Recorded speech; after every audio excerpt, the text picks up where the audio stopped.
Donald Trump is a strong man. He's not only a strong man, he's also a strong man. So in the wake of the Bob Woodward tapes that came out, the 18 or so meetings or phone calls that Donald Trump had with Bob Woodward, the investigative journalist, one half of the group that brought you Watergate, essentially.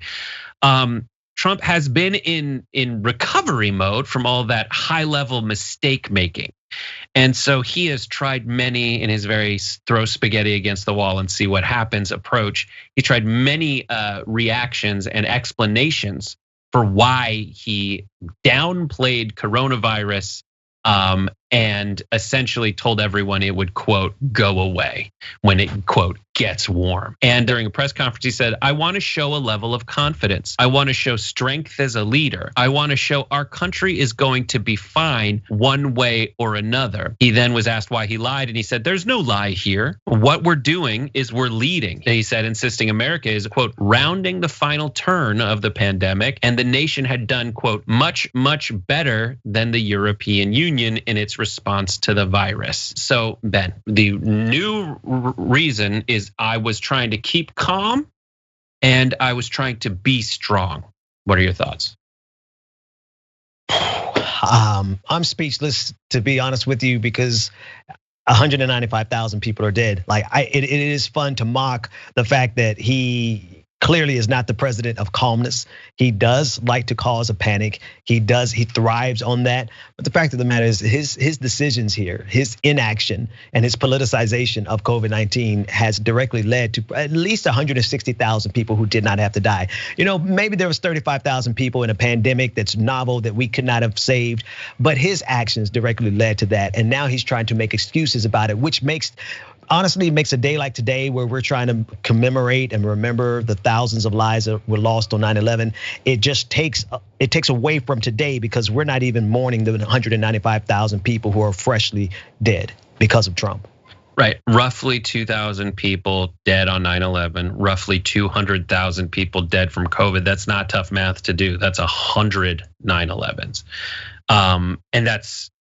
And he's trying to say that the reason I didn't want to make a big deal out of this is so that you'd keep calm and carry on. We'll get to that specific message in a second, but I do want to say, to bring some facts into this, and then my own graphical analysis of the charts that are being generated by Johns Hopkins University. First, the quote, the US is not only has one of the highest corona death rates in the world, to his point about us doing great and better than the EU, but it also has a higher rate of infection than most EU member states. So here is a graph of per capita rolling 7-day infections. So how many any given week? And the red line is ours, and the blue line is the EU, and this goes up to August 17th. Now it's closer now. Now the gap is 42,000 as of August 23rd, actually. August 23rd, 42,638 weekly per capita infections per, I guess, 1,000 people or whatever. And then August 23rd, 17,059 for the EU. And this is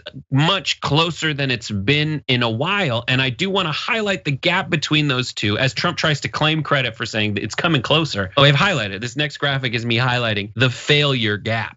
That is what it should be called. This is the gap of failure. There are more people in the European Union. They knew about coronavirus about when we knew about coronavirus, and they were able to keep it down. And people in those countries have gotten back to some sense of normalcy, which is why the rates are going up. But they come together and they take actions. And to make this more solid in everyone's mind, what the failure gap is, I did some kind of graphical analysis and expanded on it. So we'll go back to this graphic that we had. If you fill in and then flip it over, you'll see that the failure gap is explicitly Donald Trump's hairstyle. And that's an easy way to remember. The failure is unique to Donald Trump all the way to his stupid hair. Incidentally, I will add it is also the shape of Kentucky. For those of you who need a graphic reference, and those are the two, Mitch McConnell and Rand Paul. One is advocating for an emaciated stimulus package we'll get to in a second, but also the other voted against even the smallest stimulus package. Ben, what do you think? I think you have a passion for graphic design, and but I really appreciate the graphical analysis of it. I will never forget that gap is a result of Donald Trump, which is true, right? I'm gonna try to shift and be serious here for a second.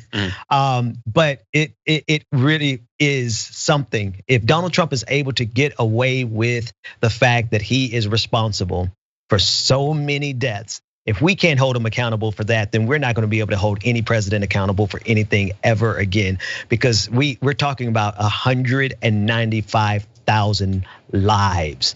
And to him, this is just a news cycle that he has to survive. Yeah, absolutely. Here is another point that he tried to make. He said, as the British government advised the British people in the face of World War II, that's not when that happened, keep calm and carry on. That's what I did, says Donald Trump, man at podium. For those of you who want some historical context, according to the Washington Post, those uber popular keep calm and carry on posters, they were never actually used during World War II. In fact, critics noted that message contrasted noticeably with many of Winston Churchill's famed speeches, Churchill whom Trump reveres, which urged Britons to fight to the death, not to carry on as if life were normal. So he's so ridiculous. And just to, and the calm aspect of it, the keep calm and carry it on, let's start with him playing it down. The Lincoln Project, as they always do, came together with some instances of Trump playing it down, even though he says he doesn't play down COVID, or trying to give weird reasons for playing down COVID. He's given both answers. Hannity jumped in front of the bullet he didn't need to jump in front of, saying that Trump always took it very seriously. Here's the Lincoln Project ad. This is more deadly. This is 5 per, this is 5% versus 1% and less than 1%, so this is deadly stuff. We show cases, 99% of which are totally harmless. Not just older. Yeah, exactly. People, to plenty of young people. Young people are almost immune to this disease. It's also more deadly than your strenuous flus. We lose thousands and thousands of people a year to the flu. We don't turn the country off. I wanted to always play it down. I still like playing it down. So he knew, he played it down. He admitted to playing it down, even though some people have denied that he played it down. It's just this weird thing he's been able to get away with, though he is losing nationally in polls, where he just, so many terrible things happen in a row. He tries so many incoherent attempts to explain it away. Do you think it works? Do you think people see through it? And why has he been able to get away with it, Ben? Yeah, he's able to get away with it because he has a support base that no matter what he does, they will always support him. They worship him. I don't know if you saw that image that was going around Twitter yesterday of someone painted Donald Trump on the cross being crucified. And that really is how they perceive it, whether they would ever admit it or not. Because if you could stand by it, some of his supporters have lost loved ones, right, to COVID-19, and they still support this man.